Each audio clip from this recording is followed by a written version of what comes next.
கரங்களுக்காக நன்றி பாடுவோம். கர்த்தரை மகிமைப்படுத்துவோம்.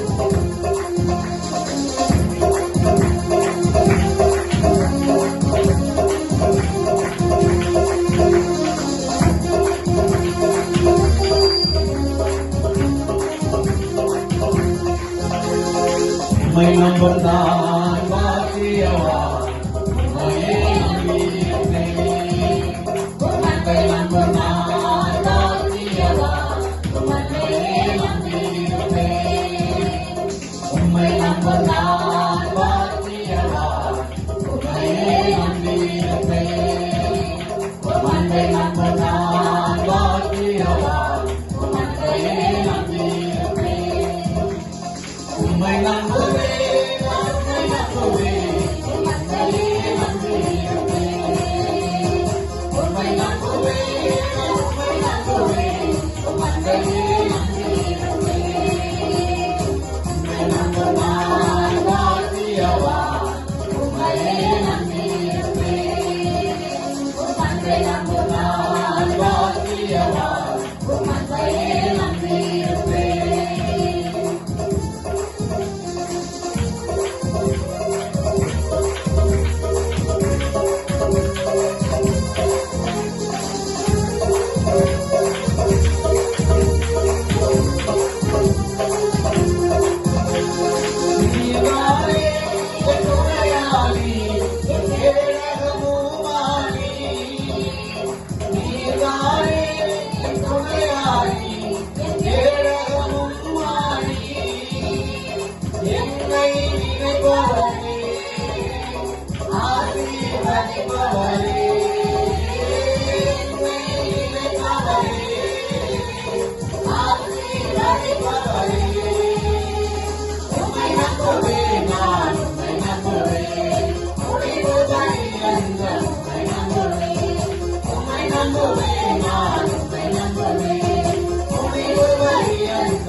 நல்ல பிதாவே, பரலோகத்தின் நல்ல தெய்வமே, இந்த நல்ல வேளைக்காக நாங்கள் உமக்கு நன்றி செலுத்துகிறோம். இந்த ஆசீர்வாதமான மன மகிழ்ச்சி நாளுக்காக நன்றி செலுத்துகிறோம். சேஷித்த விதமாய் இந்த 2025 ஆண்டு துவங்கி 6 மாத காலம் இதை நடத்தியிருக்கிறேன். இந்த தேசத்தில் 6ஆம் மாதம் முடிவுக்கு வரப்போகிற ஒரு புதிய மாதத்தை நாங்கள் காணப்போகிறோம். இந்த 6ஆம் மாதம் 29ஆம் தேதியாக இந்த ஞாயிற்றுக்கிழமை நாளிலே ஆண்டவரே, நாங்கள் யாவருமே துதிக்கவும் ஸ்தோத்திரிக்கவும் உடைய வார்த்தைகளை கேட்கவும் எங்களுக்கு பாராட்டின மாபெரும் தயவுக்காய் நன்றி செலுத்துகிறேன். இந்த நாளிலும் நீர் எங்களோடு கூட இடைவிட வேண்டும் என்று நாங்கள் செபிக்கிறோம். நாங்கள் பாடுகிற பாடல் வேளையில துதி ஆராதனை வேளையில கற்றுக் கொடுத்துள்ளேன். எங்களோடு கூட பேசுங்க. தரிசனங்களால வெளிப்பாடுகளால் எங்களுக்கு புத்தி சொல்லுங்க, ஆலோசனை கொடுங்க. அதேபோல தொடர்ந்து கட்டாவையும் நாம மகிழ்ச்சிக்கென்று வந்திருக்கிற எல்லா கத்தோடு பிள்ளைகளை ஆசீர்வாதத்தை அனுப்பும்படியாக நம்முடைய திருக்கரத்தை சமர்ப்பிக்கிறோம். வர வேண்டியவர்கள் தாமதம் இல்லாமல் கொண்டு செல்கிறார்கள்.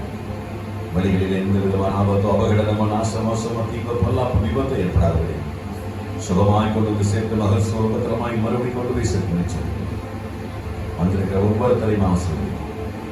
இந்த ஆராதனைக்கு விரோதமாக எழுப்புகிற எல்லா சத்துடைய போராட்டங்களை, பொருளாதார சத்துடைய தந்திரங்களை, மாயைகள் இயேசு கிறிஸ்துவின் கல்வாரத்திற்கு ஒப்பு கொடுத்து தடைகளை மாற்றி கர்த்தர் மகிமைப்படுத்த முடிவுகளில் எங்களோடு கூட இயேசு கிறிஸ்துவின் நாமத்தில் வேண்டிக் கொள்கிறோம். நல்ல பிதாவே. ஆமென். ஆமென்.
ஹalleluya.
ஆனந்த களிப்புள்ள உதடுகளால் போற்றி புகழ்கின்றேன். ஆனந்த களிப்புள்ள உதடுகளால் போற்றி புகழ்கின்றேன். அறுசுவை உணவு உண்பது போல் திருப்தி அடைகிறேன். அறுசுவை உணவு உண்பது போல் திருப்தி அடைகிறேன். தினமும் துதிக்கிறேன். ஆனந்த களிப்புள்ள உதடுகளால் போற்றி புகழ்கிறேன். ஆனந்த களிப்புள்ள உதடுகளால் போற்றி புகழ்கிறேன்.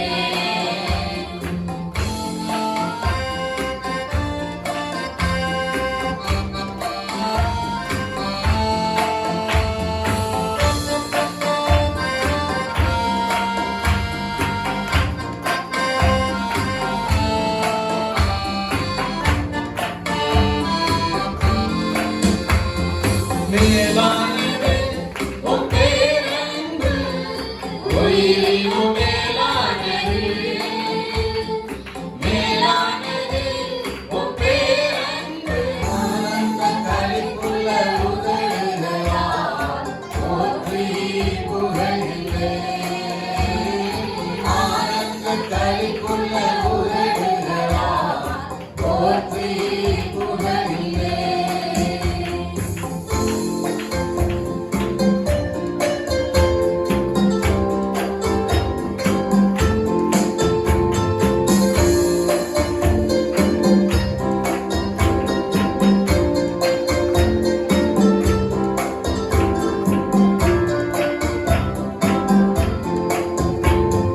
தேவனே, நீர் என் தேவன், தேடுவேன் ஆர்வமுடன். தேவனே, நீர் என் தேவன், தேடுவேன் ஆர்வமுடன். மகிமை வாஞ்சிக்கின்றேன், உம் வல்லமை காண்கின்றேன். மகிமை வாஞ்சிக்கின்றேன், உம் வல்லமை காண்கின்றேன். வல்லமை காண்கின்றேன்.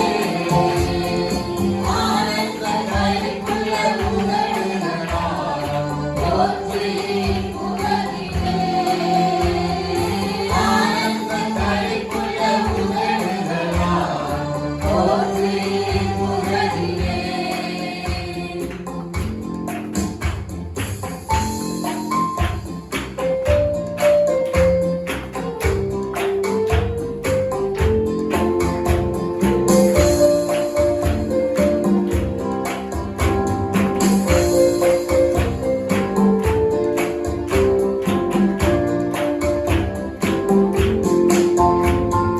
நீர்தானே என் துணையானி, உன் நிழலில் கைகூறுவேன்.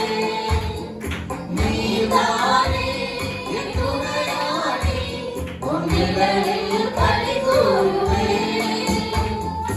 உறுதியாய் பற்றிக் கொண்டேன், உம் வலக்கரம் தாங்குதையா.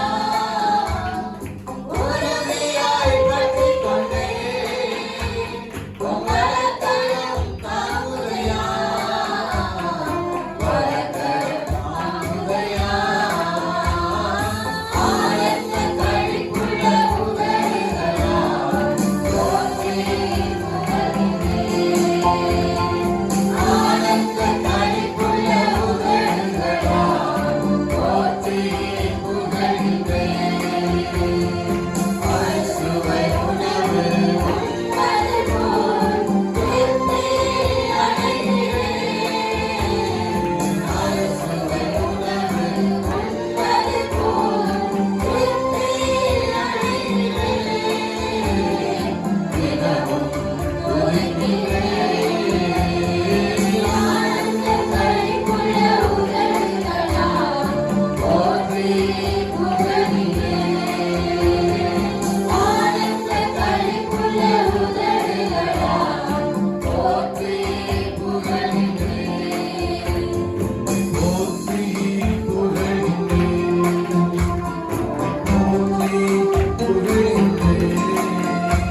கர்த்தாவே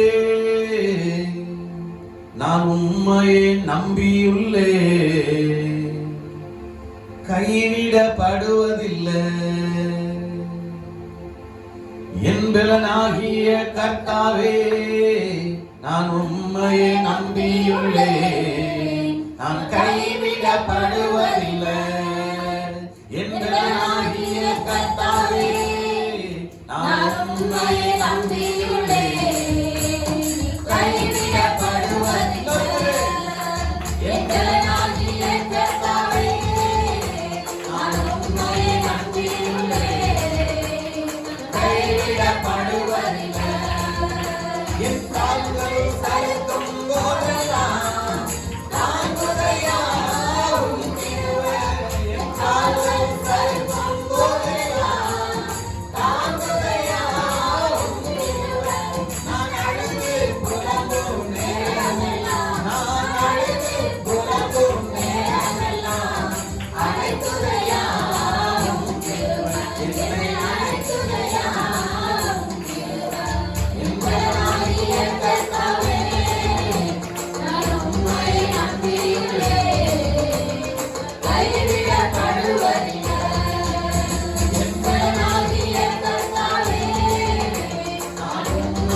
ஹல்லேலூயா. கர்த்தராகிய தேவன் நமக்கு பலனாய் இருக்கிற போது ஒருபோதும் நம்மை கைவிட மாட்டார். இந்த உலகத்துல எத்தனை பேர் உங்களுக்கு பிராமிஸ் பண்ணிருக்கலாம், வாக்கு கொடுத்திருக்கலாம். அப்படி வாக்கு கொடுத்தவர்கள் எல்லாரும் அந்த வாக்கை நிறைவேற்றுகிறார்களா என்று சொன்னால் நிச்சயமா இல்லை. சொன்ன வார்த்தையை நிறைவேற்றுவது மிக கடினம் என்பது அவர்களுக்கு தெரியும். ஏதோ ஒரு வேகத்துல சொல்லிட்டேன்பாங்க, ஏதோ ஒரு உணர்ச்சி பூர்வமா நான் சொல்லிட்டேன் நான் சொல்லுவாங்க. அதனால அவர்களால் சொன்ன வார்த்தையை அநேக தரம் காப்பாற்ற முடிவதில்லை. அதான் மனுஷன். ஆனால் கர்த்தர் அப்படிப்பட்டவர் அல்ல. நாம் வணங்கி ஆராதிக்கிற தேவன் அப்படிப்பட்டவர் அல்ல. ஒருவேளை உங்களுக்கு ஒரு வாக்குத்தத்தம் சொல்லி இருப்பார் என்று சொன்னார், ஒருவேளை உங்களுக்கு ஒரு வாக்குத்தத்தத்தை சொல்லி இருப்பார் என்று சொன்னார், நிச்சயமாகவே அந்த வார்த்தை வாக்குத்தத்தத்தை நிறைவேற்றி முடிக்கிற தேவன் அவர்.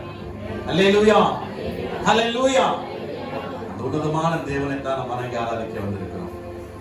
இன்றைக்கும் நாம் அவரோடு கூட இணைந்து நாம் துதித்து மகிழ போகிறோம், ஆராதிக்க போகிறோம். உன்னதமான தேவன் பரிசுத்த ஆவியானவரோடு கூட இந்த இடம் முழுவதும் உலாவிக் கொண்டிருக்கிறார். நாம் எழுந்து நின்று நன்றி பலிகள் செலுத்தியே நாங்கள் ஆலயம் கூடி வந்தோம். துதி பலிகள் செலுத்தியே நாங்கள் உண்மை போற்ற வந்தோம் என்று பாடி அவர் ஆராதிக்க போகிறோம். முடிந்தவர்கள் எல்லாரும் எழுந்து நின்று கர்த்தரை ஆராதிப்போம், மகிமைப்படுத்துவோம். கர்த்தர் நமக்கு நன்மை செய்ய நன்றி இயேசுவே, நன்றி தகப்பனே.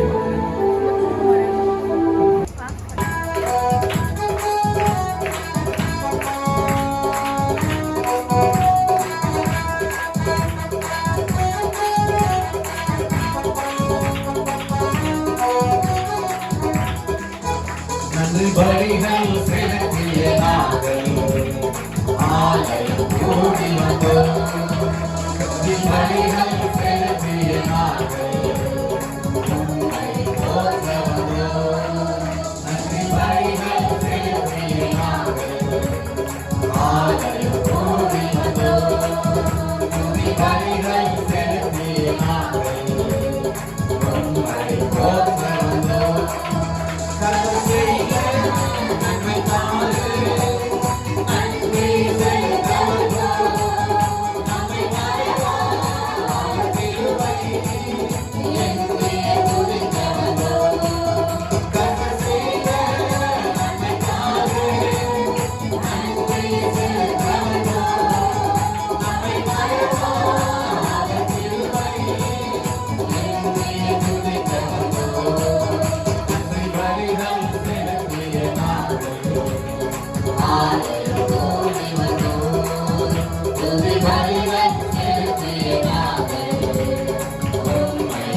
வந்தோம், தொழுதிட வந்தோம், தூயவர் இயேசுவையே.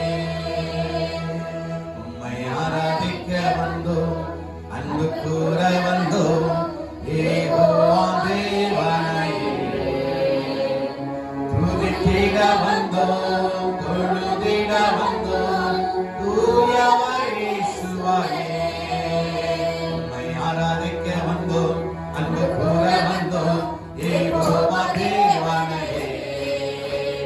துதித்திட வந்தோம், தொழுதிட வந்தோம், தூயவர் இயேசுவையே. உம்மை ஆராதிக்க வந்தோம், அன்பு கூற வந்தோம். அறிக்கை பண்ணுங்க, அறிக்கை பண்ணுங்க. ஆண்டவரே, உம்மை ஆராதிக்க வந்திருக்கிறோம். எங்களுடைய அன்புகளே. ஆமென். உம்மை ஆராதிக்க வந்தோம்.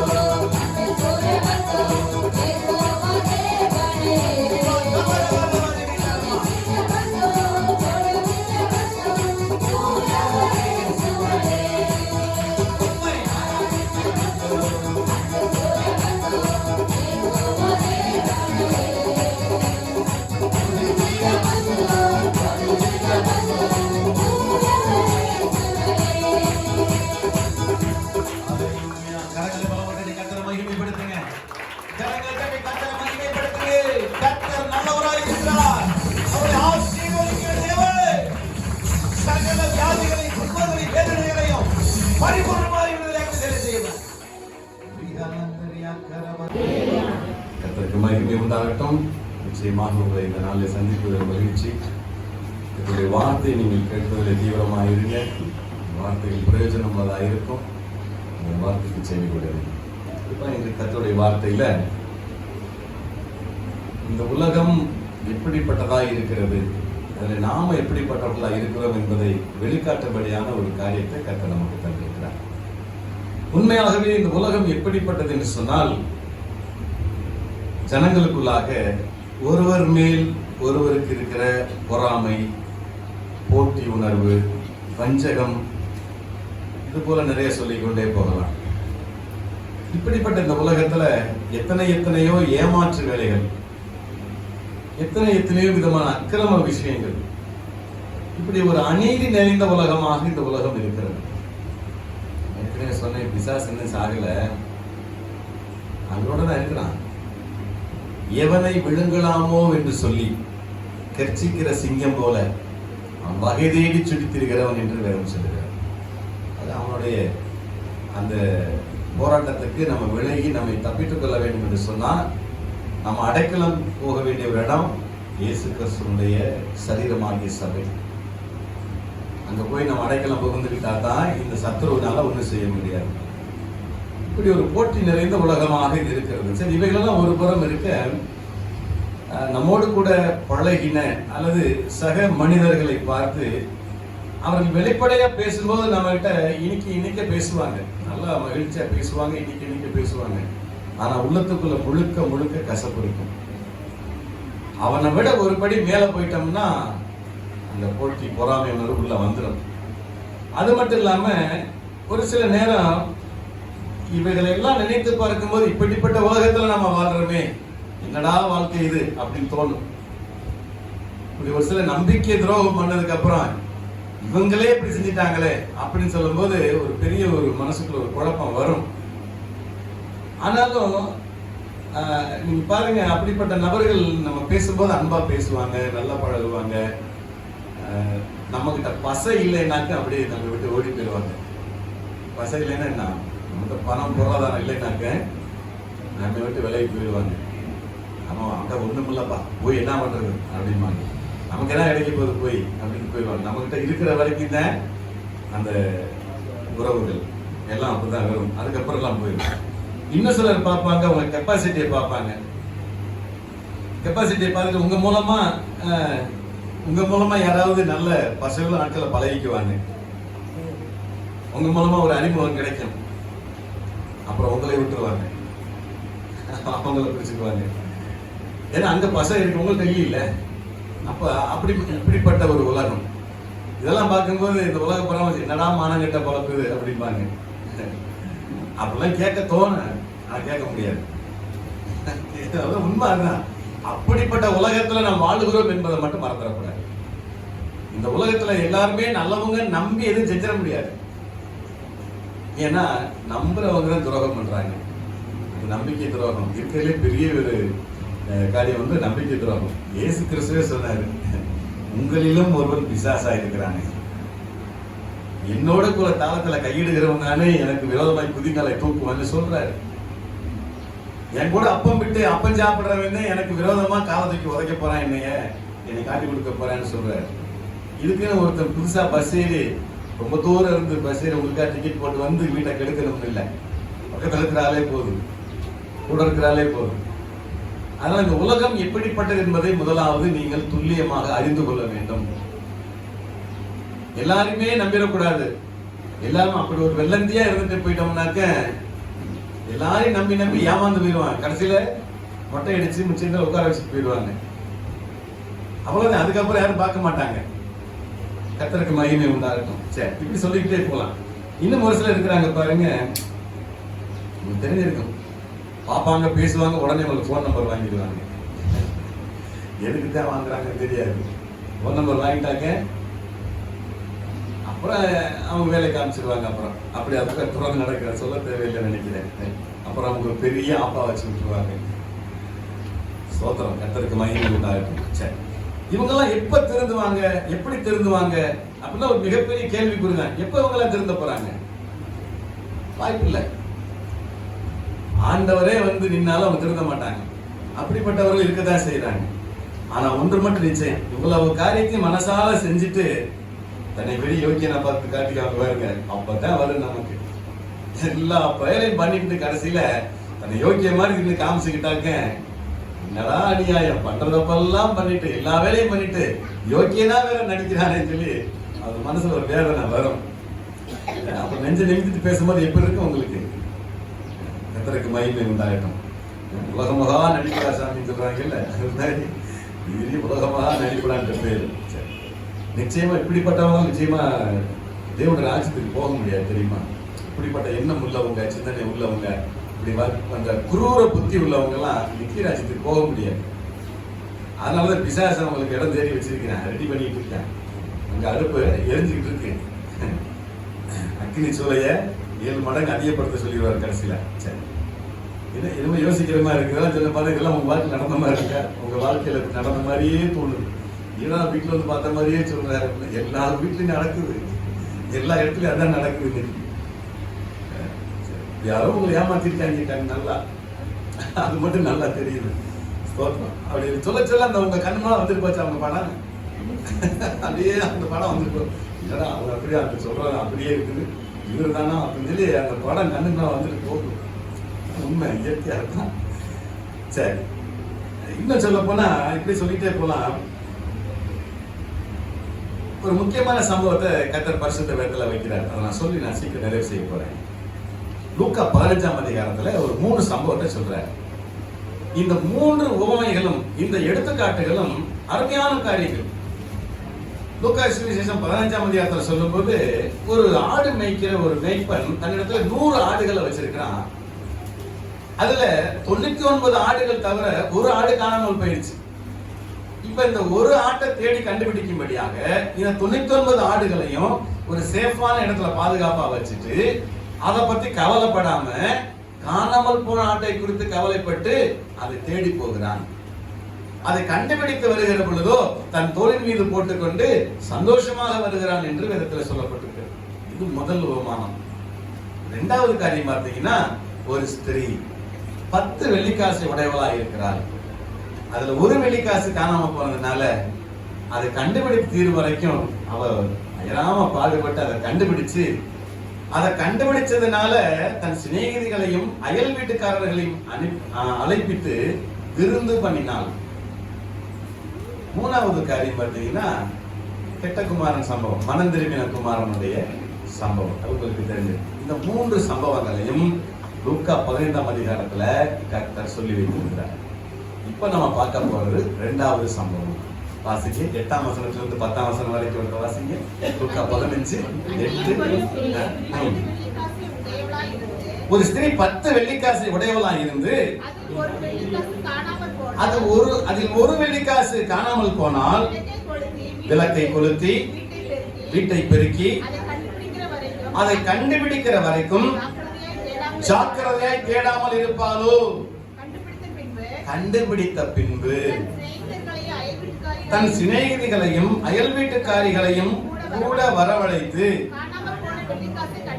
காணாமல் போன வெள்ளிக்காசை கண்டுபிடித்தேன், என்னோட கூட சந்தோஷப்படுங்கள் என்பால் அல்லவா? ஒரு 10 வசனம் அப்புறம் வாசிக்கலாம். நல்லா யோசிச்சு பாருங்க. இப்படி யாராவது செஞ்சிருக்கிறாங்களா?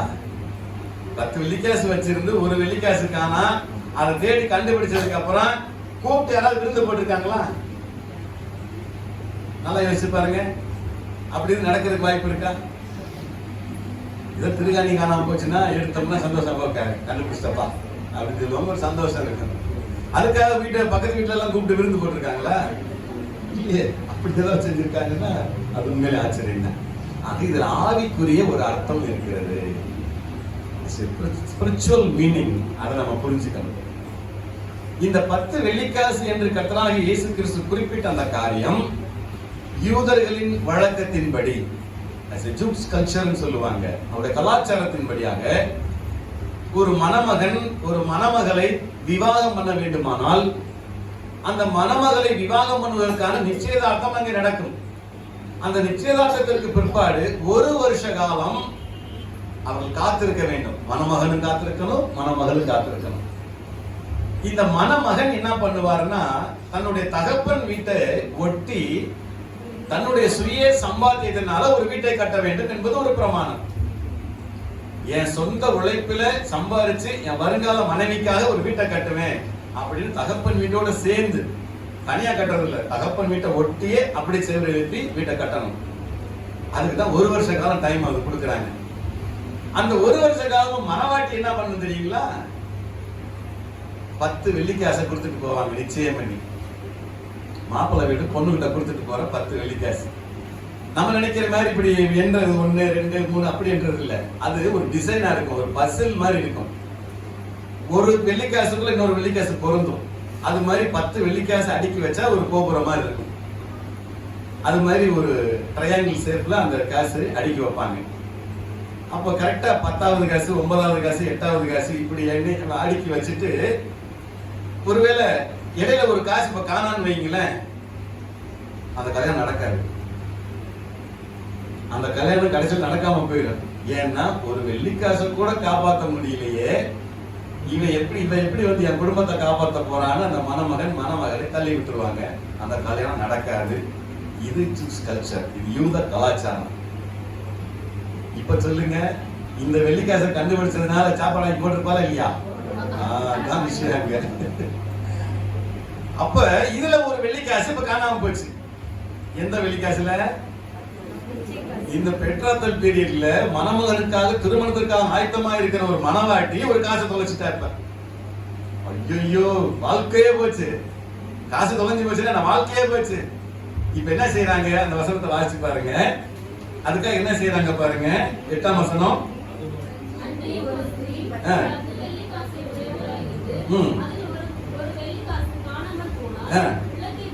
என்ன செய்யறாங்க? முதல்ல விளக்கை கொளுத்துகிறாங்க, வீட்டை பெருக்கிறாங்க, ஜாக்கிரதையாய் தேடாமல் இருப்பாளோ. 3 காரியம் செய்யறாங்க. முதல் காரியம் விளக்க கொளுத்தணும், அதை வச்சு வீட்டை பெருக்கி ஜாக்கிரதையா தேடி கண்டுபிடிக்கணும். கண்டுபிடித்த பின்பு அடுத்த சொல்லுது, அப்பா வாழ்க்கையே திரும்பி வந்த மாதிரி இருக்கா. அப்ப கண்டுபிடிச்சதுக்கு பிற்பாடு சிநேகிதிகளையும் அயல் வீட்டுக்காரிகளையும் அழைப்பித்து, காணாமல் போனதை கண்டுபிடிச்சிட்டேன், வாழ்க்கை திரும்பி வந்துருச்சு, என்னோட கூட சந்தோஷப்படுங்கன்னு சாப்பாடாக்கி பிரமாதமா பிரியாணி போட்டு எல்லாம் கொண்டாடிடுவாங்க. இதுதான் உண்மையான ஆவிக்குரிய அர்த்தம். அருமையான கர்த்தருடைய பிள்ளைகளே, அந்த 10 வெள்ளிக்காசும் சரியான முறையில் இருந்தால்தான் திருமணம்ங்கிறது சட்டம். இது பிரமாணம், இது மாறாது. ஆகவே இன்றைக்கும் அநேக கர்த்தருடைய பிள்ளைகள் இந்த வெள்ளிக்காசை அசால்ட்டா வச்சிடறாங்க. அதே மாதிரி வேற காசு வாங்கிக்கலாம். அதே மாதிரி ஒரு காசு தெரியாம வச்சிடலாமா? வைக்க முடியாது. ஏன் தெரியுமா? அது ஒன்னோட ஒண்ணு பொருந்துவதாக இருக்கிறது. எப்படி ஒரு லாக்குக்கு இன்னொரு லாக்குக்கு சாவி சேராதோ அதே மாதிரி வரிசைப்படுத்தி வச்சிருப்பாங்க. ஒரு வண்டி சாவி தொலைஞ்சு வச்சு இதே பஜாஜ் பைக் தான் இன்னொரு பஜாஜ் பைக்ல இருந்து சாவி போட்டா எடுக்குமா? அதுக்கு வேற பல்லு அமைப்பு இருக்கும், அதுக்குள்ள போய் சேராது. அதே மாதிரி இந்த வெள்ளி காசு இது எந்த அமைப்பு சேரும் யாருக்கும் தெரியாது. அப்போ வேற ஒரு காசை வச்சு ஏமாத்தவும் முடியாது. அதே வெள்ளி காசு வந்தாகணும். விஷயம் புரியுதா உங்களுக்கு?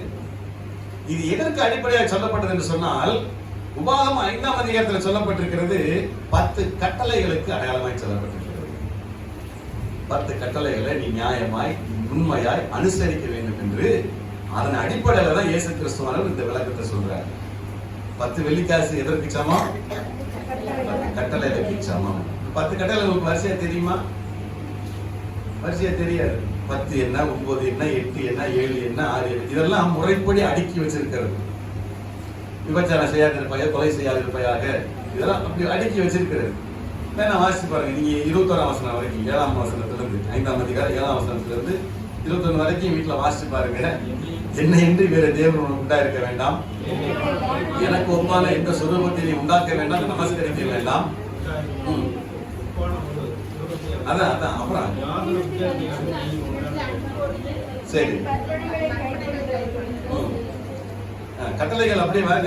அப்படி அடுத்த வசனங்களை வாசிங்க. தேவன் அதெல்லாம் சொல்லிட்டாரு. அப்படி கட்டளைகள் வாங்க, பாயிண்ட்டுக்கு வந்துருங்க. கொலை செய்யாதிருப்பாயாக,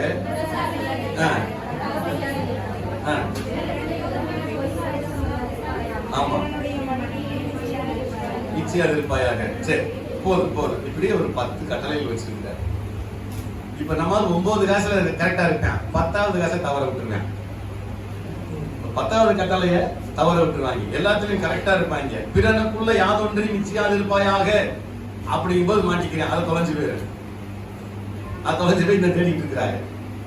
அதை தொலைஞ்சு போய் அப்படி ஏதாவது ஒண்ணு தேடிட்டு இருக்கீங்களா நீங்க? இந்த 10ல ஏதாவது விட்டுட்டு இருக்கு, ஏதாவது 5வது 6வது ஏதாச்சும் விட்டுட்டு தேடிட்டு இருக்கிறவங்க நிறைய பேர் இருக்கிறீங்க.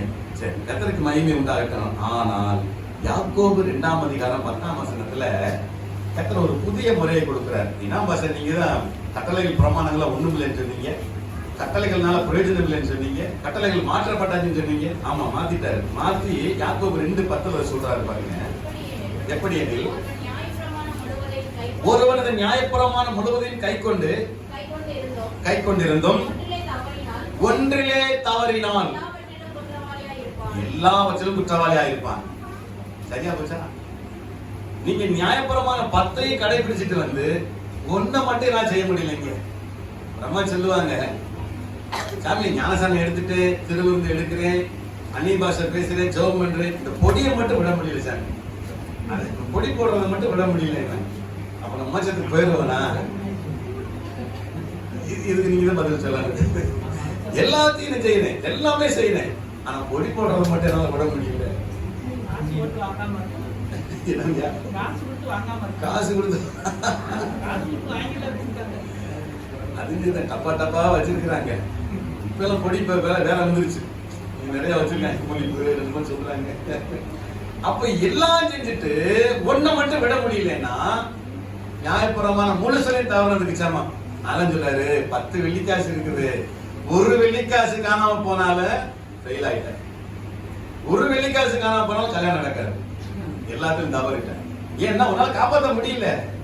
ஒன்னே ஒண்ணு தானே, ஒரே ஒரு தப்பு தானே, ஒரே ஒரு பிள்ளை தானே, ஒண்ணு தப்புனாலும் எல்லாம் தப்பு. இப்ப புதிய பிரமாணத்துக்குள்ள நீங்க கலந்துவாங்க. அந்த புதிய பிரமாணம் சொல்றது பாருங்க, மத்தேயு 22:35, மத்தேயு சுவிசேஷம் 22ஆம் அதிகாரம் 35 40 வரைக்கும் சொல்றாரு. கண்டிப்பா வாசி, பிரயோஜனப்படும். இந்த 10 கட்டளைகளையும் மாற்றி, நான் சொல்றேன் 10 வெள்ளிக்காசையும் மாத்திட்டு இப்ப உங்க 2 வெள்ளிக்காசு மட்டும் தான் கொடுக்குறாரு. அந்த 2 வெள்ளிக்காசு என்ன தெரியுங்களா? வாசி 35ஆம் வசனம்.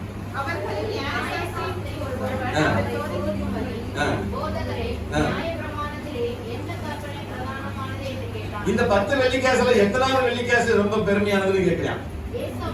இயேசு அவனை நோக்கி,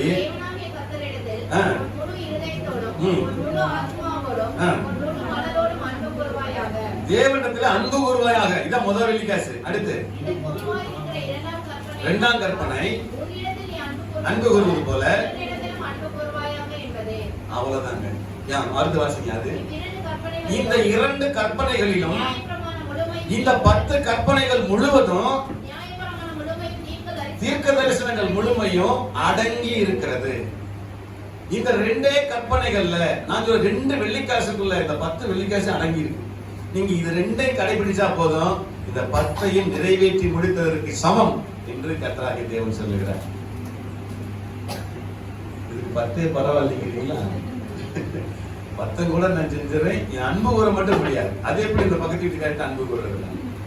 சாக்கடை பக்கம் திருப்பி விட்டால நான் எப்படி அன்பு கூறுறது சொல்லுங்க?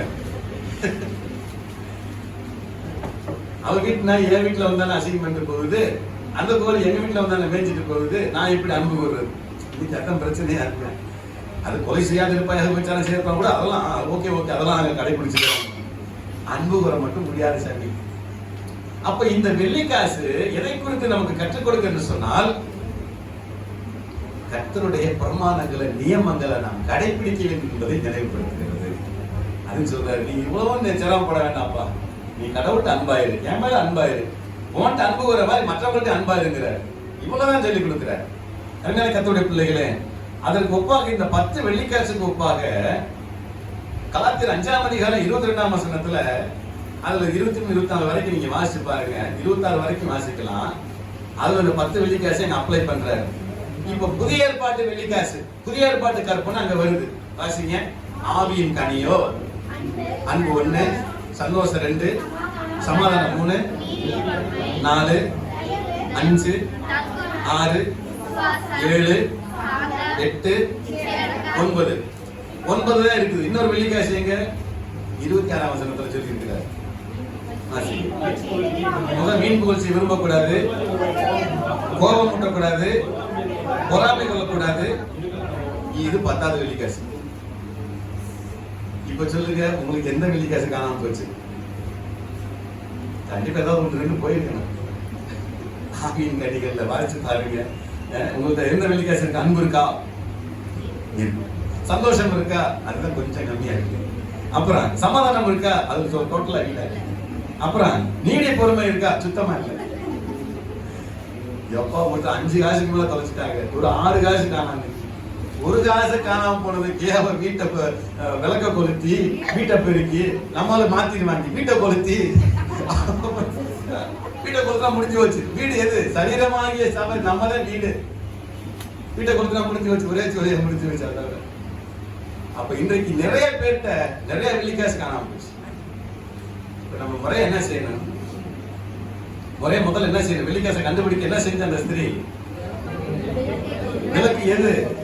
நீதிமொழிகள் 6:23. மனப்பாட வசனம் இங்க. நீதிமொழிகள் 6:23.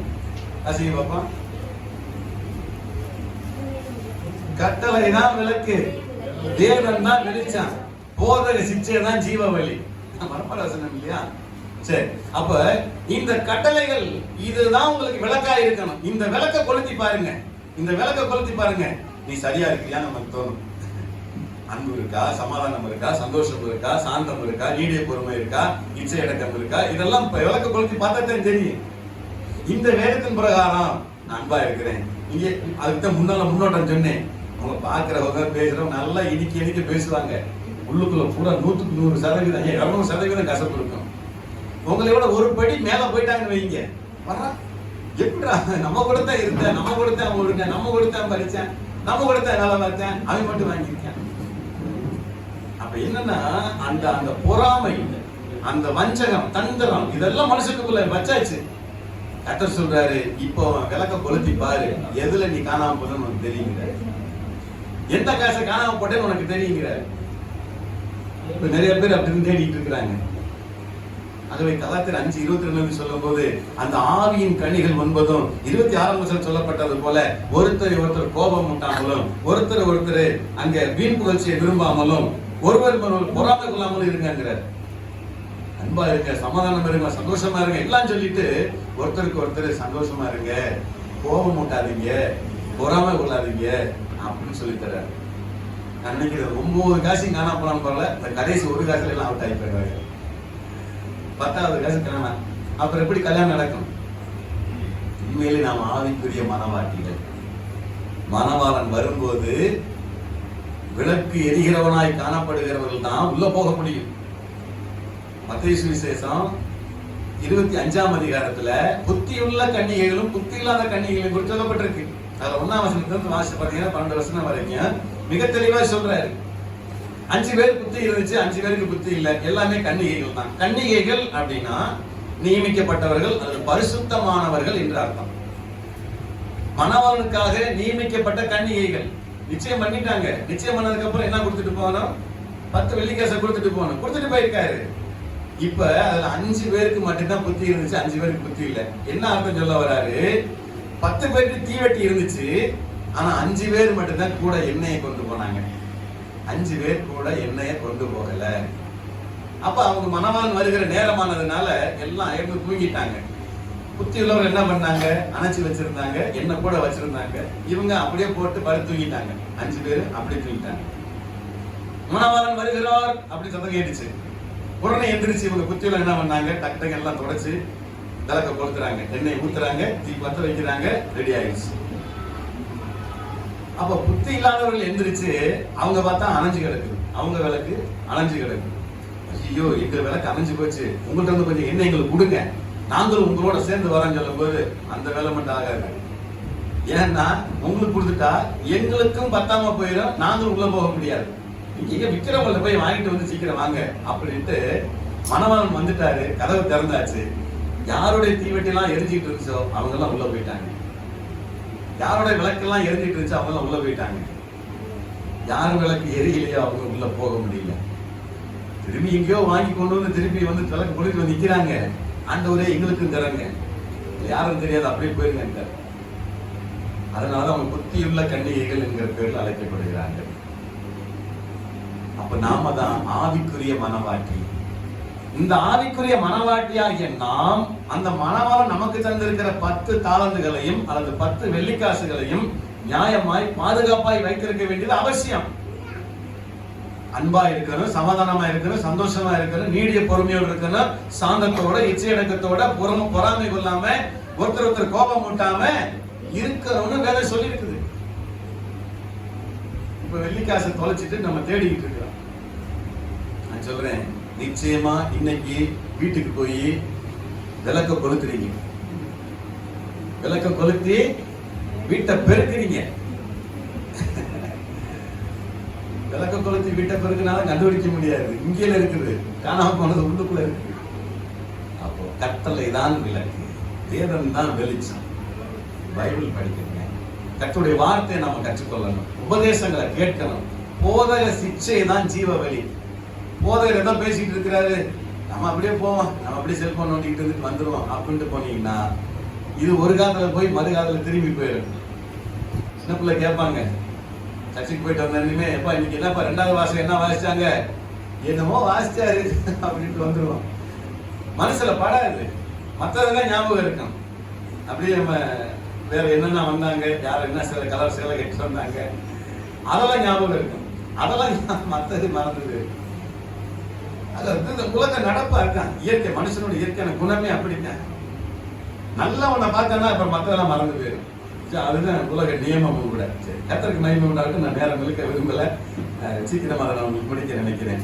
அப்ப லூக்கா 15:10 சொல்றாரு பாருங்க. இப்ப அதுக்கு வாங்க 8-9 வாசிச்சேன். 10ஆம் வசனத்துல, அதுபோல மனம் திரும்புகிற ஒரே பாவி நிமித்தம் தேவனுடைய தூதருக்கு முன்பாக சந்தோஷம் உண்டாயிருக்கிறது என்று உங்களுக்கு சொல்லுகிறேன் என்றார். அப்ப காணாமல் போன வெள்ளிக்காசை கண்டுபிடித்ததற்கு பின்பு என்ன செய்தால், சிநேகிதிகளையும் அயல் வீட்டுக்காரிகளையும் கூட அழைப்பித்து, நான் காணாமல் போனதை தேடி கண்டுபிடித்தேன், என்னோட கூட சந்தோஷமா இருக்குன்னு சொல்லிட்டு விருந்து பண்ணுகிறார். கர்த்தருக்கு மகிமை உண்டாகட்டும். அப்ப 3 விஷயம். காணாமல் போனதை கண்டுபிடிக்க அவள் செஞ்ச 3 காரியம் என்ன? முதல்ல விளக்கை கொளுத்தினால், வீட்டை பெருக்கினால், ஜாக்கிரதையாய் தேடினாள். ஏனதான் தேடல, ரொம்ப ஜாக்கிரதையா தேடினாங்க. நான் உங்களுக்கு சொல்றேன், இதை அப்படியே நீங்க உல்டா பண்ணிடாதீங்க, கரெக்டா முறையா செய்யணும். முதல்ல உங்க விளக்கை கொளுத்துங்க. அப்புறம் வீட்டை பெருக்கு, அப்புறமா ரொம்ப ஜாக்கிரதையா கேளுங்கிறார். இதை குறித்து இன்னொரு விஷயத்தை நான் உங்களுக்கு சொல்றேன். மத்தேயு சுவிசேஷம் ரைட், அது நேரம் ஆயிரம் நினைக்கிறேன். 12ஆம் அதிகாரம் 16ஆம் வசனம் வாசிங்க. டக்குனு சீக்கிரம் வாசிங்க பார்ப்போம். சரி, 12ஆம் அதிகாரத்துல 43, 44, 45.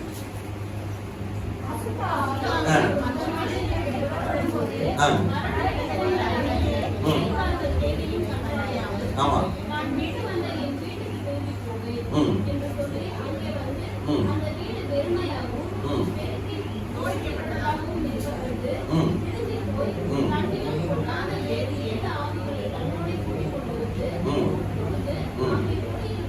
சரி, அப்போ அவனுடைய முன்னிலைமையை பார்க்கலாம், இந்த பின்னிலைமை ரொம்ப கேடுள்ளதா இருக்கும். இது தெரியல. இந்த வீடு என்ன வீடு சொல்லியிருக்கிறாரு? எந்த வீடு? இல்ல, நம்ம தான், நம்ம சரீரம் தான், நம்ம தான் அந்த வீடு. இப்ப நம்ம வந்து பாவத்திற்கு நாம் செத்து நீதிக்கு பிழைத்திருக்கிறோம். அப்படியானால் நம்ம பாவத்திற்கு மரித்து ஞானஸ்நானம் பெற்று கர்த்தருடைய நாம மகிமைக்கென்று நல்ல ஆவிக்குரிய வரங்களை பெற்று நாம் நடந்து கொண்டிருக்கிறோம் ஒரு பக்கம். இப்ப பாத்தீங்கன்னா ஞானஸ்நானம் பெற்றாச்சு, திருவிருந்தில பங்கெடுத்தாச்சு, ஆராதனைக்கு வர்றதில்லை. அதுக்கப்புறம் என்ன ஆகுமா? ஆராதனைக்கு வந்தாலும் வீட்டுக்கு போய் வேதம் வாசிக்கிறது இல்லை, ஜெபம் பண்றது இல்லை, ஒரு ஆவிக்குரிய ஒரு நிகழ்ச்சியை கூட கேட்கறது இல்லை. இப்படி அவங்க இருந்தாங்கன்னா நீங்க ஞானஸ்நானம் பெற்றதுக்கு பிற்பாடு உங்களுக்கு இருக்கிற அசுத்தாவி வெளியே போயிடும். ஸ்நானம் பெற்றதுக்கு பிற்பாடு எல்லாம் கிளியர் ஆயிரும். திருவிழா பங்கெடுக்கும் போது இன்னும் ஃபுல்ஃபில் ஆயிரும், சுத்தமாயிரும். அப்புறம் ஆவிக்குரிய ஆறல்ல பங்கெடுக்கும் போது நீங்க முழுமையா பரிசுத்தமாக்கப்பட்டிருக்கீங்க. அதுக்கப்புறம் போய் நீங்க அப்படியே அப்பா எல்லாம் முடிஞ்ச ஞானஸ்நானம் எடுத்தாச்சு, திருவிருந்தம் எடுத்தாச்சு, சர்ச்சுக்கு போயிட்டு வந்துட்டேன், காணிக்கையும் போட்டாச்சு, தசமாவும் கொடுத்தாச்சு அப்படின்னு பேசாம உட்காந்துட்டீங்கன்னா இப்ப உங்கள்ட்ட இருந்து புறப்பட்டு போன ஆவி இருக்குல்ல, அது அங்க இங்க அலைஞ்சு வறண்ட நிலங்கள் அடைஞ்சு திரிஞ்சு திருப்பி வருமா. திருப்பி வந்து பார்த்தோன்னே நீங்க பார்த்து ஃப்ரெஷ்ஷா இருப்பீங்க. வீடு நல்லா பெருக்கி இருக்குது, நல்ல விளக்கு ஏத்தி இருக்குது, சுத்தமா இருக்குது அப்படின்னு சொல்லி தன்னிலும் பொல்லாத வேறு 7 ஆவிகளை கொண்டு வந்து உள்ள வந்துருப்பான். குடும்பம் நடத்த வந்துடும். இந்த குடும்பம் நடத்த வந்துருச்சு என்ன ஆகுது? அப்புறம் அவனுடைய முந்தின நிலைமையை பார்த்து முந்தின நிலைமை மிகவும் மோசமாக கேடுள்ளதாக இருக்கும் என்று கர்த்தர் சொல்லுகிறார். அப்ப ஞானஸ்நானம் பெற்றாச்சுன்னு அதோட முடிச்சுட்டு போயிடக்கூடாது. இந்த ஞானஸ்நானம் பெற்றவங்க நிறைய பேர் வர்றதில்லை சர்ச்சுக்கு. பசங்க கூட சொல்லுவாங்க, நீங்க கேட்காம தெரியாம கொடுத்துருக்கீங்க, நம்மளாம் ஓடி போயிடுறாங்க. அதனால அவங்களுக்கு பிரயோஜனம் இல்லை. ஞானஸ்நானம் வாங்கிட்டு ஓடி போயிட்டேன், ஞானஸ்நானம் வாங்கிட்டு அதனால ராஜ்யத்துல போயிடுவோம்னா கணவரோடு நிற்க முடியாது. என்ன சொல்றாரு? இப்ப முறைய விளக்க கொளுத்துங்க வீட்டுக்குள்ள. ஆமா, விளக்க கொளுத்தி வீட்டை பெருக்குங்க. அப்படின்னா என்னமா? முதல் கட்டளை தான் விளக்கு, வேதம் தான் வெளிச்சம். வேதம் வாசிங்க, வேதத்தை தியானம் பண்ணுங்க. கர்த்தர் என்ன சொல்லியிருக்கிறாரு? போதக சிக்ஷை தான் ஜீவ பலி. போதகர் என்ன சொல்லியிருக்கிறாரு? இந்த உபதேசம் என்ன சொல்லியிருக்குது எனக்கு, இது நிமித்தமா நான் என்ன கற்றுக்கொள்ளணும், இதை நீங்க உள்ள கொண்டு வந்தாதான் உங்கள்ட்ட இருந்து வெளியே போனது திருப்பி வராது. அது மட்டும் நீங்க செய்யாம இருந்தீங்கன்னா அதே மோசமா இருந்ததை விடவே பொல்லாத வேற 7 ஆவிகளை கொண்டு வருமா. ஏற்கனவே அந்த ஆவி இருந்தப்பயே உண்டுலேன்னு பண்ணிவிடுச்சு. இன்னும் அதை விட மோசமான ஒரு 7 வேலை கூட்டி வந்தா எப்படி இருக்கேன்? பூரா அந்த சிந்தனை ஆகி போயிடும், ஒண்ணுமே செய்ய முடியாது. அதுக்கப்புறம் ஒரு வசனம் ஞாபகம் வரும், ஆண்டவனாலும் காப்பாற்ற முடியாது, ஆண்டவர் கூட காப்பாற்ற முடியாது. ஏன்னா அந்த செயல்பாடு நீங்க செய்யல, நீங்க அது போல நீங்க முதல்ல நடக்க முடியல. அப்ப என்ன செய்ய முடியும்? அப்ப நிச்சயமா துன்மார்க்கருடைய வீடை கர்த்தர் கவிழ்த்துக் கொடுக்கிறார். அவனுடைய ஆசை அழியும்னு வேற சொல்லுவோம். அப்படிப்பட்டவர்கள் அழிந்தே போவார்கள் என்பதற்கு இது ஒரு முக்கியமான ஒரு சாட்சியாக இருக்கிறது. வாசிக்கலாம் ரோமர் 12:11. இப்ப ரோமர் 12:11 மட்டும் வாசிங்க. ரோமர்கள் நிறுவனத்துல 12ஆம் அதிகாரம். அசதியா இராமல் ஜாக்கிரதையா இருங்கள், ஆவியிலே அனல் உள்ளவர்களா இருங்கள், கர்த்தருக்கு ஊழியம் செய்யுங்கள். ஆவியில அனல் இருக்கணும். இந்த ஆவியில அனல் இல்லாட்டி கர்த்தர் சொல்றாரு, அனலுமின்றி குளிருமின்றி நீ இருந்தால் அவ்வளவுதான், வாமிட்டு தான். நானும் திருப்பி சேர்க்க மாட்டாரு. ஒண்ணு அனலாயிரு, இல்ல குளிராயிரு. ஒண்ணு கத்தர் தெய்வமாக கத்தரை பின்பற்று, பாகால் தெய்வமான பாகாலை பின்பற்றி போயிரு. நான் அங்கேயும் நிற்பேன் இங்கேயும் நிற்பேன். ஆத்தலை ஒரு காலு நல்லா தெரியுது உங்களுக்கு, பரவாயில்ல. ஒண்ணு ஆத்துல நிக்கணும், இல்ல சேத்துல நிக்கணும். இல்ல ரெண்டு பக்கம் காலை வச்சுக்குவேனாக்க ஏதாவது ஒரு பக்கம் வலிக்கிட்டு போயிடும். அதனால ஆண்டவர் சொல்றாரு, ஜாக்கிரதையா இருங்க. இந்த வெள்ளிக்காசை எப்படி தேடினாங்க? ஜாக்கிரதையா தேடினாங்க. விளக்க கொளுத்துனாங்க, வீட்டை பெருக்குனாங்க. ஏனோ தானே இல்ல, ரொம்ப ஜாக்கிரதையா தேடினாங்க. அதனாலதான் அவங்க பிழைத்துக் கொண்டாங்க, அதனாலதான் கண்டுபிடிச்சாங்க, அதனாலதான் சந்தோஷம் உண்டாயிருந்தது என்று வேதம் சொல்லுகிறது. எபேசியர் 4ஆம் அதிகாரம், எபேசியர் 4ஆம் அதிகாரத்துல 12 இருந்து 15 வரைக்கும் வாசிக்கலாம். பரிசுத்தவான்கள் சீர் பொருந்தும் பொருட்டு சுவிசேஷ ஊழியத்தின் வேலைக்காக இந்த கிறிஸ்துவின் சரீரமாகிய சபையானது பக்தியில விருத்தியடையும்படிக்கு அவர் சிலரை அப்போஸ்தலராகவும், சிலரை தீர்க்கதரிசிகளாகவும், சிலரை சுவிசேஷகராகவும், சிலரை மேய்ப்பராகவும் போதகராகவும் ஏற்படுத்தினார். நாம இனிமேல் குழந்தைகளாயிராமல் சூதும் தந்திரமும் இல்ல, பலவித காற்றுகளினாலே அலைவிட்டு அடிகிற அலைகிறவர்களா இராமல் அன்புடன் சத்தியத்தை கை கொண்டு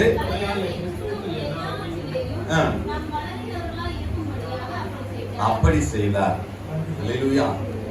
போதக சிக்ஷை தான் ஜீவ வழியை உண்டாக்கும். அதிலும் குறிப்பாக இந்த சுவிசேஷம் எப்படி அறிவிக்க வேண்டும் என்று சொன்னால், இந்த சபையானது பக்தி விருத்தி அடையணும். பக்தியில விருத்தி அடைகிறது மாத்திரமல்ல, கர்த்தருடைய வார்த்தை சொல்லுகிறது,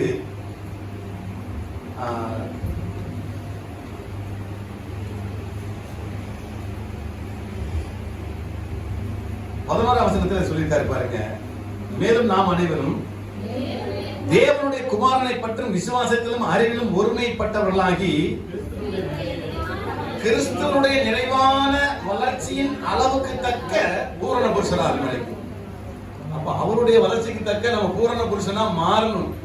அப்படி மாறதுக்காகத்தான் இந்த பரிசுத்தவான்கள் சீர்பொருந்தும் பொருட்டு சுவிசேஷத்தின் வேலைக்காக கிறிஸ்துவின் சரீரமாகிய சபையானது பக்தி அடைவதற்காக அவர் சிலரை அப்போஸ்தலராகவும், தீர்க்கதரிசிகளாகவும், சுவிசேஷகராகவும், மேய்ப்பராகவும், போதகராகவும் ஏற்படுத்தினார். சபை ஒழுங்குல நம்ம நீடித்து இருக்க வேண்டும் என்று கர்த்தர் விரும்புகிறார். நீங்க பக்தி விருத்தி அடையணுமா, சபை ஒழுங்குக்குள்ள வாங்க. நீங்க உங்க வாழ்க்கையில ஜெயிக்கணுமா, போதகர் உபதேசிக்கிறத கேளுங்க, போதகர் சிக்ஷையை கேளுங்க. நமக்கு சில நேரம் கஷ்டமா தான் தோணும்.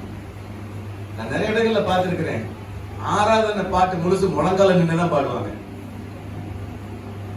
நம்ம எந்திரிச்சு ஒரு 5 நிமிஷம் நில்லுங்கனால நிக்க மாட்டேங்கிறாங்க. முழங்கால நின்று ஆராதனை செய்யறவங்க இருக்கிறாங்க. நீங்க இப்ப கேரளா போய் நிறைய இடங்கள்ல பார்த்திருக்கேன், ஆராதனை சாங் ஆரம்பிச்சிட்டாலுமே எல்லாரும் முழங்கால நின்றுவாங்க. யாராவது முழங்கால் நிக்கலன்னு அப்படி பாப்பாரு ஊழியக்காரு, அப்படின்னாக்கு தெரிஞ்சு போயிடுச்சு நம்மளை தான் பாக்குறாரு அப்படின்னு டக்குன்னு முழங்கால் கொடுத்துருவாங்க. ஏன்னா அதுக்கு பலன் உண்டு. முழங்கால நின்று நீங்க கர்த்தரை ஆராதிக்கும் போது அதுக்கான பலன் உண்டு. அதிகாலையில் எந்திரிக்கிறது கஷ்டம், ஆனா அதிகாலை எந்திரிச்சு ஜெபம் பண்றதுக்கு பலன் உண்டு. இப்படி சில நேரம் நமக்கு சில பாடுகளா தோணும். காலையில தானே ஜெபம் பண்ணா, திருப்பி தான் மத்தியானத்துக்கு ஜெபம் பண்ணிட்டு ஒரே நைட்டு ஜெபம் பண்ணிக்கலாம், கஷ்டமா தான் தோணும். ஆனா நீங்க மதியம் ஜெபம் பண்ணி பாருங்க, அந்தி சந்தி மதியம் 3 வேளை ஜெபம் பண்ணி பாருங்க, அதுக்கான பலன் உண்டு. நேரம் கிடைக்கும் போது ஆண்டவர் சமூகத்துல செலவிடுங்க, அதுக்கான பலன் உண்டு. அதனால சொல்றாரு, நாம இனி குழந்தைகளா இராமல், கர்த்தர் சொல்றாரு, மனுஷருடைய சூதும் வஞ்சிக்கிறதுக்கு ஏதுவான தந்திரமுள்ள போதகமாகிய பலவிதமான காற்றினாலே அலைகளை போல அடிபட்டு அலைகளா இராமல் அன்புடன் சத்தியத்தை கை கொண்டு தலையாகிய கிறிஸ்துவுக்குள் எல்லாவற்றிலேயும் நாம் வளர்களா இருக்கும்படியாக அப்படி செய்தார். அதனாலதான் நம்ம சர்ச்சுக்கு வர்றோம், அதனாலதான் நம்ம ஊழியத்தில் பங்கெடுக்கிறோம், ஜெபம் பண்றோம், உபவாச கூட்டங்களுக்கு வர்றோம், திருவிருந்து கூட்டங்களுக்கு வர்றோம், இடைப்பட்ட நாட்கள் நடக்கிற கூட்டங்களுக்கு வர்றோம். இன்னும் இவ்வளவுகள் இரவு ஜெபம் வச்சா எத்தனை பேர் வருவாங்கன்னு தெரியல, பகல்லையே வரல. இன்னும் நைட்டு ஜெபம் வச்சா எத்தனை பேர் வருவீங்கன்னு தெரியல.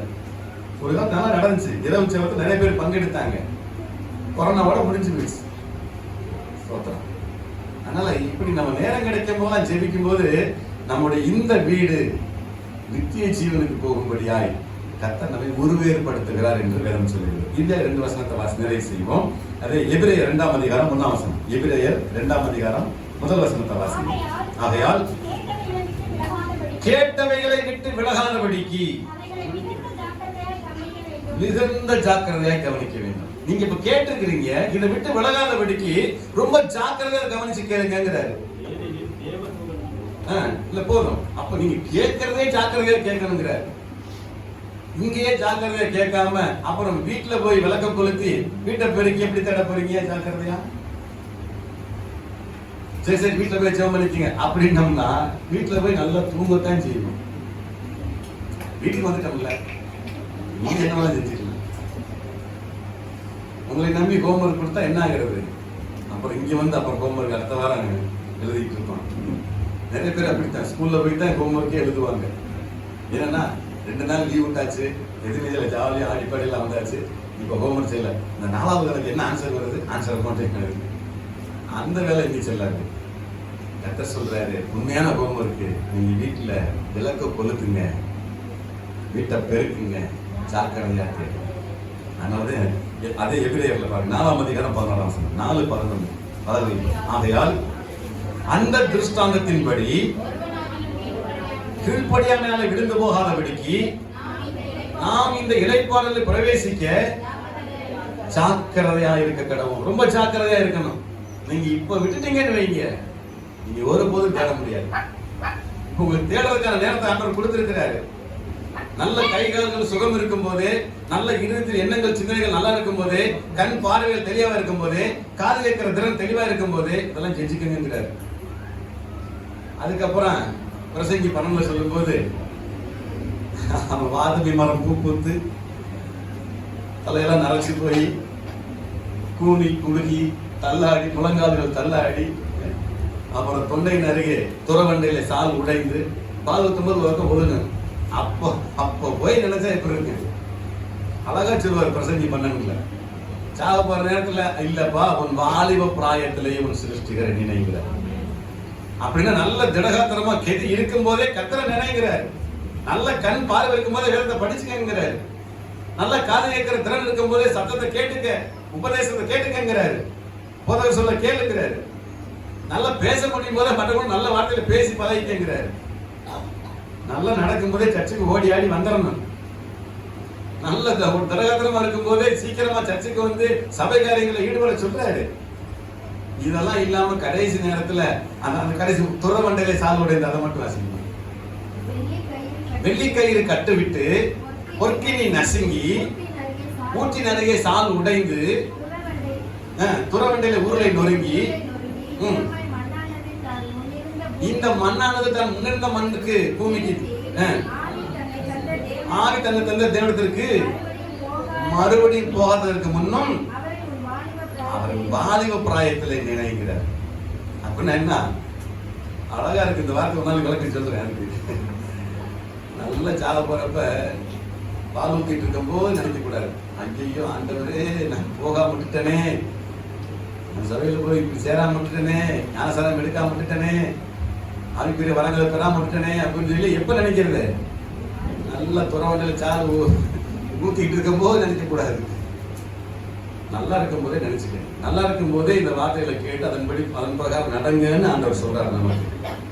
அது எபிரேயர்ல 6ஆம் அதிகாரம் 12ஆம் வசனம் 6:12 அடுத்த பக்கம் இருக்கீங்க. 6ஆம் அதிகாரம் 12ஆம் வசனம். நம்பிக்கையின் பூர்ண நிச்சயம் உண்டாகும்படி முடிவு பரியந்தம் அப்படியே ஜாக்கிரதையை காண்பிக்க வேண்டும் என்று ஆசையா இருக்கிறான். எப்ப முடிவு வரைக்கும் ஜாக்கிரதையா இருங்க. இதை நீங்க சொல்லியிருக்கிறாரு, இன்னைக்கு மட்டும் போய் விளக்க கொளுத்தி வீட்டை பெருக்கி ஜாக்கிரதையா கேட்டோம் இல்ல, முடிவு பரியந்தம் செய்யுங்கிறாரு. முடிவு வரைக்கும் வேத வாசிங்க, முடிவு வரைக்கும் ஜெபம் பண்ணுங்க, முடிவு வரைக்கும் நற்காரியங்களை செய்யுங்கிறாரு. இது இன்னைக்கோட முடிஞ்சு போற விஷயம் இல்ல. அது என்ன கத்தோட பிள்ளைகள, இந்த 10 வெள்ளிக்காசு வைத்திருந்த அந்த ஸ்திரீ இந்த 1 வெள்ளிக்காசு காணாம போனதுக்கே ரொம்ப பாடுபட்டு இது எப்படி தேடுறது, நானு எப்படி இதை கண்டுபிடிக்கிறதுன்னு சொல்லிட்டு ஜாக்கிரதையா தேடுனாங்க. விளக்கு என்கிற இந்த கட்டளைகளை வைத்து வேதம் என்கிற வெளிச்சத்தை கொண்டு வீட்டை பெருக்கி தன்னுடைய சுவாபம் எப்படிப்பட்டது இதெல்லாம் மாத்துறாங்க. ஒருவேளை கலாத்தியர் 5:22 சொல்லும் போது அன்பு நமக்குள்ள இல்லையா, அன்பு வர வச்சுக்கோங்க. சமாதானம் நமக்கு இல்லையா, சமாதானத்தை தேடி வச்சுக்கோங்க. சந்தோஷம் இல்லையா, சந்தோஷத்தை தேடி வச்சுக்கோங்க. பொறுமை இல்லையா, பொறுமையை தேடி வச்சுக்கோங்க. இதெல்லாம் வச்சுக்கிட்டு ஜாக்கிரதை தேடும் போது கர்த்தர் சொல்றாரு, வாங்க போலாம். இந்த மனவாட்டிக்கு, மனவாளனுக்கு ஏற்ற மனவாட்டியாக உங்களை கரம் பிடித்த கூட்டிட்டு போவார். அந்த இடையில அந்த 1 இயர் தான் பெட்ராத்தல் பீரியட் அப்படின்னு சொல்லுவாங்க. அது காத்திருக்க வேண்டிய காலம். மனவாட்டி மனவாளனுக்காக காத்திருக்க வேண்டிய காலம் என்று அர்த்தம். இப்ப அந்த காலகட்டத்தில் நம்ம இருக்கிறோம். இயேசு மனவாளன் வரப்போகிறார். நீங்க ஆயத்தமா? என்ன விளக்கு கொளுத்தாம இருக்கீங்களா? வீட்டை பெருக்காம இருக்கீங்களா? தேடாம இருக்கீங்களா? சொல்றது சொல்லிட்டேன். கட்டளையே விளக்கு, வேதமே வெளிச்சம், போதக சிக்ஷை தான் ஜீவ வழி. வழியை காண்பிச்சு கொடுத்தாச்சு. இனி நீ தேடி கண்டுபிடிக்க முடியாது, உங்க கையில இருக்கு. தேடி கண்டுபிடிச்சு வச்சுட்டீங்கன்னா மனவாளன் வரும்போது கூட போயிடலாம். இல்ல காணாம போச்சு, 8வது வெள்ளிக்காசு காணாம போச்சுன்னாக்கா அதுக்கெல்லாம் ஒன்றும் செய்ய முடியாது. அது மாதிரி திருப்பி டூப்ளிகேட் செய்ய முடியாது. திருப்பி மறைமுகமா அவங்க டூப்ளிகேட் செஞ்சுட்டு வந்தாங்க தெரியுங்களா? இந்த 5 பேர் 5 புத்தி இல்லாத கணிகைகள் போனாங்க, டூப்ளிகேட்டை வாங்கிட்டு வந்தாங்க. இப்ப டூப்ளிகேட்லயே விளக்கு எரியுது இல்ல, டூப்ளிகேட் விளக்கு எரியுது. இப்ப அது மாதிரி அவங்க விளக்கேற்றி கொண்டு வந்தாங்க. கடைசியில அவர் சொல்லிட்டாரு, அது தெரியும் நீ பண்றது டூப்ளிகேட் வேலை, அதெல்லாம் உங்களை யாரும் தெரியாது போங்கன்ட்டாரு. கடைசியில ஒரிஜினல் அவருக்கு தெரியும். அதனால எப்பவுமே உங்கள் விளக்கு எரிகிறதா இருக்க வேண்டும் என்று கர்த்தருடைய பக்தர் சொல்லுகிறார். உங்க விளக்கு எப்பயுமே அணைஞ்சு போயிடக்கூடாது. அந்த பிரேயர் அண்ட் வொர்ஷிப்ல நீங்க ஆண்டவர் ஆராதிக்கல, துதிக்கல, வேதவாசிக்கல, ஜெபிக்கிறதும் தொடர்ந்து கண்டினியூஷனா இருங்க. அப்பா ஒரு வாரம் லீவ் விட்டாச்சு, பைபிளே தொட வேண்டாம்னு சொல்லி யாரும் நினைச்சா முடியுமா? ஞாயிற்றுக்கிழமை முடிஞ்சல அடுத்த வாரம் திருவனந்தபுரம் வந்தா போதுண்டு. ஆமா, சாமியார் சொல்றாரு, வீட்டுக்கு ஜெபம் பண்ண போனாராம். ஜெபம் பண்ண பொண்ணு எங்கம்மா பைபிள் எடுங்கன்னாராம். அவங்க எப்பயும் பைபிள் வச்சிருக்க மாட்டாங்கன்னு நினைச்சிட்டு, எங்க வச்சிருப்பாங்கன்னு தேடுவாங்கன்னு நினைச்சிட்டு இவர் கேட்டிருக்கிறாரு. அவருக்கு சாமியாருக்கு சங்கடமா போச்சு. என்னன்னா அது உடனே டிவிக்கு மேல இருக்கிறது எடுத்துட்டாங்க. பரவாயில்ல, கரெக்டா எடுத்துட்டாங்களே அப்படின்னு எடுத்துக்க கையில கூட இருந்தாங்களே. அவர் சாமியார் வாங்கினாரா, சாமி முதல் பக்கத்துல பால் நோட்டு இருக்குது, 2வது பக்கத்துல கடங்காரங்க நோட்டு இருக்குது, அந்த கடைசி பக்கத்துல சாமி 500 ரூபாய் வச்சிருக்கிறேன். அப்போ இந்த புத்தகம் எதுக்காக பயன்படுதா? அவன் பால் கணக்கு நோட்டு வைக்கல, அவசர தேவைக்கு ஏதாவது செலவுக்கு எடுத்து வைக்கிறதுக்கு அந்த இதை பயன்படுத்திட்டு இருக்காங்க ஒழிய எடுத்து வாசிக்கிறது கிடையாது. பெரும்பாலானவர்கள் தலைக்கு தலைமாடா வச்சுக்கிட்டு தான் படுத்துக்கிறாங்க. தலைமாட்டு பாலை மாதிரி வச்சுக்கிட்டு பைபிள் இருக்குன்னா நல்லா தூங்கிட்டாங்க. அது இருந்து என்ன பண்ண போதுங்களே, எடுத்து வாசிக்க பழகணும் இல்லையா? அதுல இருக்கிற கருத்துக்களை புரிஞ்சு வேலை பார்க்கணும் இல்லையா? அந்த கட்டளை பிரமாணத்துக்கு நடக்க பழகணும் இல்லையா? எப்படி நடக்கிறது? வெறும் கட்டளை மட்டும் வச்சா பத்தாது, வெறும் விளக்கு மட்டும் இருந்தா பத்தாது, விளக்கு எரிகிறதா இருக்கும். விளக்கு எரிஞ்சா மட்டும்தான் அவங்க தேடி காணாம போனதை கண்டுபிடிக்க முடியுமே தவிர, விளக்கு எரியாம வீட்டை பெருக்காம நீங்க தேடி கண்டுபிடிக்க முடியாது. நித்திய ஜீவனை அடைய முடியாது. எவ்வளவு விளக்கம் சொல்றாரு பாருங்க. இது ஒரு சின்ன ஒரு சிம்பிள் தியரி தான் இது. ஆனா எவ்வளவு விளக்கத்தை வச்சிருக்காரு பாருங்க. இடையில இன்னொரு வசனத்தை வாசிச்சு பார்க்கலாம். 1 பேதுருவின் புத்தகம் 4ஆம் அதிகாரம் 7ஆம் வசனம். இன்னொரு வசனத்தையும் வாசிச்சு 2 பேதுருல 1 பேதுரு 4:7. எல்லாவற்றுக்கும் முடிவு சமீபமாய் இருக்கிறது, ஆகையால் தெரிந்த புத்தகங்களாய் இருந்து ஜெபம் பண்ணுவதற்கு ஜாக்கிரதை உள்ளவர்களாய் இருங்கள். எல்லாத்துக்கும் முடிவு சமீபம் ஆயிருச்சு. கர்த்தர் வரப்போறாரு. ஆண்டவருடைய வருகை ரொம்ப சமீபமா இருக்கு. அதனால நீங்க ஜெபம் பண்றதுல ரொம்ப ஜாக்கிரதையா இருங்க. விட்டுறாதீங்க, இந்த சந்தர்ப்பத்தை விட்டுறாதீங்க. இனி ஒருபோது சந்தர்ப்பம் உங்களுக்கு கிடைக்கவே கிடைக்காது. மணவாளன் வர்றாரு சத்தம் கேட்ட உடனே உள்ள போறதுக்கு தகுதியா இருக்கணும். ஒன்ஸ் ஒரு டைம் விட்டுதான், அதுக்கப்புறம் கதவு எக்காரணம் கொண்டு திறக்காது. 7 வருஷத்துக்கு திறக்காது. கர்த்தராகிய தேவன் இயேசு கிறிஸ்து நம்மை மறுரூபமா அழைத்து கொண்டு போய் 7 வருஷ காலம் கல்யாண வீட்டுல விருந்து சாப்பிடுவோம். கல்யாண விருந்துக்கு போறோம். மணவாளன் மணவாட்டிக்கான திருமணம் அங்க இருக்கு, ஒப்பந்தம் நிறைவேறுதாங்க. அதுக்கு பிறகு 7 ஆண்டுகள் கழித்துதான் மறுபடியும் பூமிக்கு வர போறோம். அங்கேயே யுத்த வீரர்களாக திரும்பி வருவோம். அதனால நான் சொல்றேன், இப்பவே நீங்க அவன் முழிச்சுக்கங்க, பொழைச்சுக்கங்க, வேற வழி இல்லை. 2 பேதுருவின் புத்தகம் அடுத்த பக்கம் அப்படி இருக்குங்க. 1ஆம் அதிகாரம் 5ல இருந்து 10 வரைக்கும் வாசிங்க. அப்படியே இப்படி இருக்க உங்கள் விசுவாசத்தோட தைரியத்தோட ஞானத்தையும் ஞானத்தோட இச்சையடக்கத்தையும், இச்சையடக்கத்தோட பொறுமையையும், பொறுமையோட தேவ பக்தியையும், தேவ பக்தியோட சகோதர சிநேகத்தையும், சகோதர சிநேகத்தோடையும் அன்பையும் கூட்டி வழங்குங்கள். இவைகள் உங்களுக்கு உண்டாயிருந்து பெருகினால்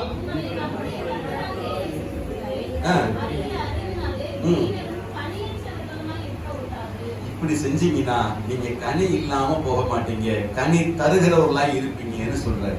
வீணா போக மாட்டீங்க, நீங்க கனி தருகிறவர்களாய் மாறுவீங்கன்னு சொல்றாரு. அப்போ இதை நீங்க கடைபிடிச்சு வாழ வேண்டும் என்பது கர்த்தருடைய விருப்பம். அப்புறம் என்கிட்ட கேட்பாரு, எப்பா நீங்க எவ்வளவு பேர் வந்தாங்க, நீங்க கரை சொல்லி கொடுத்தியான்னு கேட்பாரு. அதனாலதான் உங்களுக்கு சொல்லிட்டேன், நீதிபதி 6:23 படி கட்டளை தான் விளக்கு, வேதம் தான் உங்களுக்கு வெளிச்சம், போதக சிச்சை தான் உங்க ஜீவ வழியை காண்பிக்கும். இப்ப சொல்றது போல நீங்க செய்யலைன்னா நிச்சயமா நித்திய ஜீவனுக்கு போக முடியாது. இது நிச்சயமா வேத சத்தியம். அதனால உங்களுக்கு மறுபடியும் சொல்றேன். அதே 3ஆம் அதிகாரம் 14ஆம் வசனத்தை வாசி ஜெபம் பண்ணுவோம். ஆகையால் பிரியமானவர்களே, இவைகள் வர காத்திருக்கிற நீங்கள் கரையற்றவர்களும் பிழை இல்லாதவர்களுமாய் சமாதானத்தோட அவசரங்கள் காணப்படும்படி ஜாக்கிரதையாய் இருங்கள். தேடுறது ஒரு பக்கம் இருக்கட்டும், அவர் என்ன பேச நினைக்கிறாரோ நீங்க சிம்பிளா சொல்லியிருப்பீங்க, நீங்க புட்டு வச்சுக்கிட்டாரு. இதுதான் விளக்கம், வேற வழியே கிடையாது. எனக்கு அந்த ஊழியக்காரர் தெரியுங்க, அவர் எனக்கு சொல்லியிருக்கிறாரு, நீங்க எல்லாம் பரலோகத்துக்கு போயிடலாம் சொல்லியிருக்கிறாரு. யார் உத்தரவாதம் கொடுத்தாலும் போக முடியாது, நம்ம மாறாம போக முடியாது. எவ்வளவோ பெரிய இடத்துல அடிக்கடி சொல்லுவேன், இயேசுநாதர் வீட்டிலிருந்த கல்லறைக்குள்ளேயே படுத்து வந்தாலும் சரி நீங்க போக முடியாது. ஏன்? நான் அவர் வீட்டிலிருந்த கல்லறையிலே படுத்து வந்தேனே. உன் மனசு மாறாம, நீ மனம் திரும்பாம, உனக்குள்ள சமாதானம் இல்லாம, உனக்குள்ள சந்தோஷம் இல்லாம, அன்பு இல்லாம அவர் வருகையில போக முடியாது.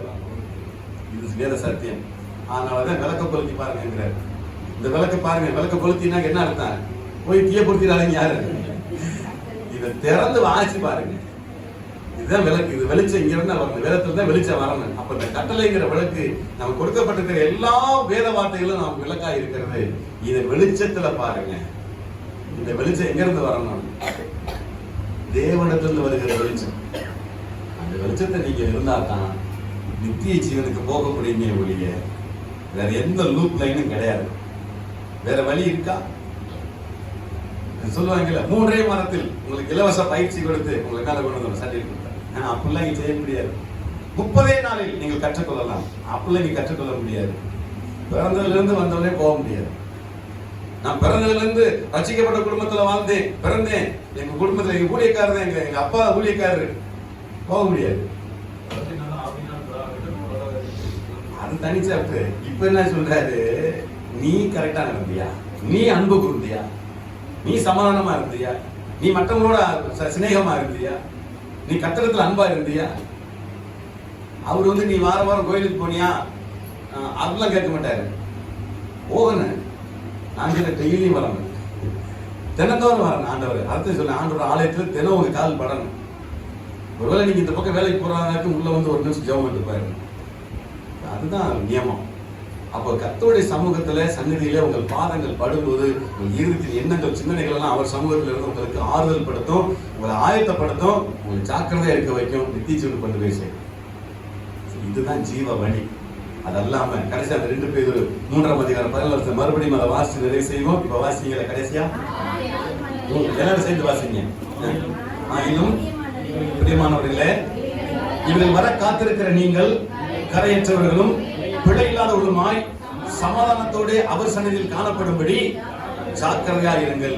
கர்த்தருக்கு மகிமை உண்டாகும். நிறைய செய்யற இன்னும் காரியங்கள் இருக்கு. கர்த்தருக்கு சித்தமான அடுத்த வாரத்தில் இதை நான் தொடர்ச்சியாக நான் உபதேசிக்கிறேன். ஆகவே நீங்கள் ரொம்ப ரொம்ப ஜாக்கிரதையா இருக்க வேண்டிய அவசியம் இருக்கிறது. இப்ப காணாம போன வெள்ளிக்காசை கண்டுபிடிச்ச மாதிரி தெரியுதா?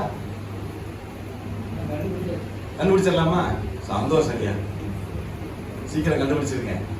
ஆமா, அதை கண்டுபிடிக்கிறது நித்திய ஜீவன்ல இடம் இல்லை. எனக்கு இந்த 5வது வெள்ளிக்காசு தாங்க காணாம போச்சு. அதாவது என்ன, சமாதானம் தான் இல்ல, இந்த வெள்ளிக்காசை காணா, அன்பு என்கிட்ட இல்ல, அன்பு என்கிட்ட யாருமே அன்பு செலுத்த மாட்டேங்கிறாங்க. இப்படி ஏதாவது காணாம போய் தேடிட்டு இருக்கீங்களா? 10 வெள்ளிக்காசுமே சிலர்கிட்ட இல்ல, 10மே சிலர்கிட்ட இல்ல. அதெல்லாம் பார்த்துக்கலாங்க. இல்ல, நிச்சயமா இல்ல.